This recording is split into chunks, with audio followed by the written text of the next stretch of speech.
সুপ্রিয় দর্শক, আসসালামু আলাইকুম। রিফা রান্নার রেসিপি থেকে সবাইকে স্বাগতম। আজ আমি আপনাদের মাঝে শেয়ার করব খুবই মজাদার আর ইউনিক একটি নাস্তার রেসিপি। এই নাস্তাটি বানানো খুবই সহজ আর খেতেও কিন্তু খুবই মজার।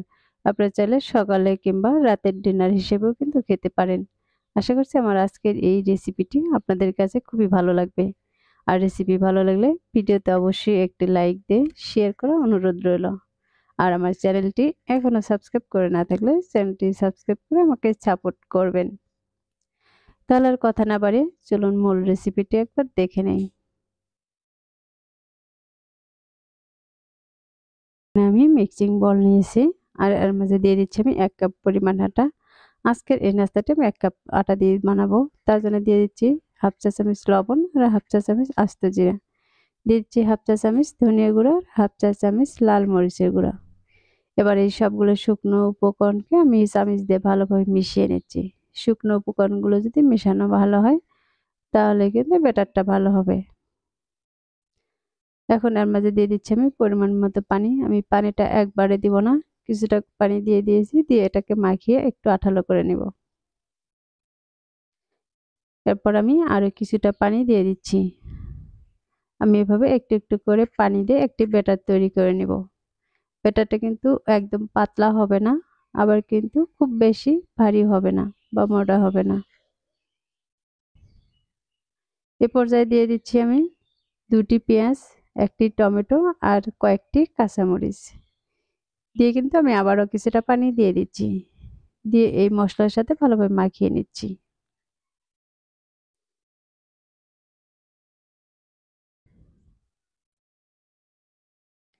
এই মশলাগুলো মাখাতে কতটুকু পানি লেগেছে তা আমি সবশেষে বলে দিব।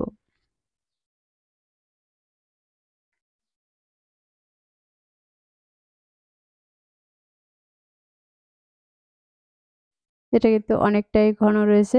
এর মাঝে আরো কিছুটা পরিমাণে পানি দিয়ে এগুলোকে আমি ভালোভাবে মাখিয়ে নিব।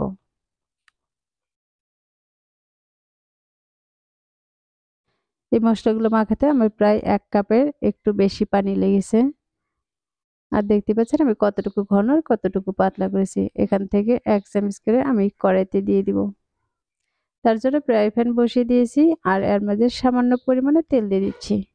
তেলটাকে কড়াইয়ের চতুর্পাশে খুব সুন্দর করে ছড়িয়ে নিব।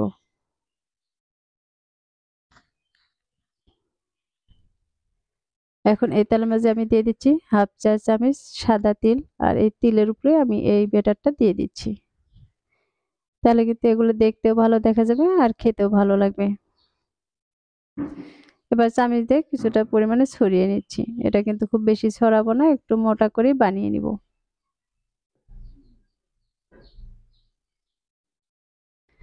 এখন এটাকে 1 মিনিটের জন্য ঢাকনা দিয়ে ঢেকে রেখে দিব আর 1 মিনিট ঢাকনা দিয়ে রেখে দিলে কিন্তু উপরের কালারটাও চেঞ্জ হয়ে যাবে।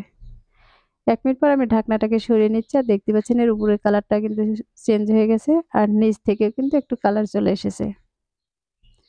এখন এটাকে উল্টিয়ে নিচ্ছি আর বেশ কয়েকবার এভাবে উল্টিয়ে পাল্টে এটাকে ভেজে নেব। এই নাস্তাটি আমি একটু লাল ব্রাউন কালার করে ভেজে নিয়েছি। আমার এগুলো ভাজা হয়ে গেছে, আমি উঠিয়ে নিচ্ছি। আর এই একইভাবে কিন্তু আমি সবগুলো এখানে ভেজে নেব। এভাবে যদি নাস্তাগুলো বানান তাহলে দেখবেন রোজ রুটি বানানোর ঝামেলা থেকে কিন্তু বেঁচে যাবেন। এবার এখান থেকে আমি একটি ছিঁড়েও দেখিয়ে দিচ্ছি এটা কতটা নরম হয়েছে। তাহলে দর্শক, আশা করছি আমার আজকের এই রেসিপিটি আপনাদের কাছে খুবই ভালো লেগেছে আর সহজও লেগেছে। রেসিপিটি ভালো লাগলে ভিডিওতে অবশ্যই একটি লাইক দিয়ে শেয়ার করার অনুরোধ রইল। আর আমার এরকম নতুন নতুন রেসিপিগুলো দেখার জন্য চ্যানেলটি অবশ্যই সাবস্ক্রাইব করে পাশে থাকা বেল আইকনটি অন করে রাখবেন। তাহলে আমার প্রতিদিনের নতুন রেসিপিগুলো সবার আগে আপনার কাছে পৌঁছে যাবে। তাহলে আর কথা না বাড়িয়ে আজকের মতো এখানেই বিদায় নিচ্ছি। সবাই ভালো থাকবেন, সুস্থ থাকবেন আর আমার নিয়মিত রেসিপির সাথে থাকবেন। আল্লাহ হাফেজ।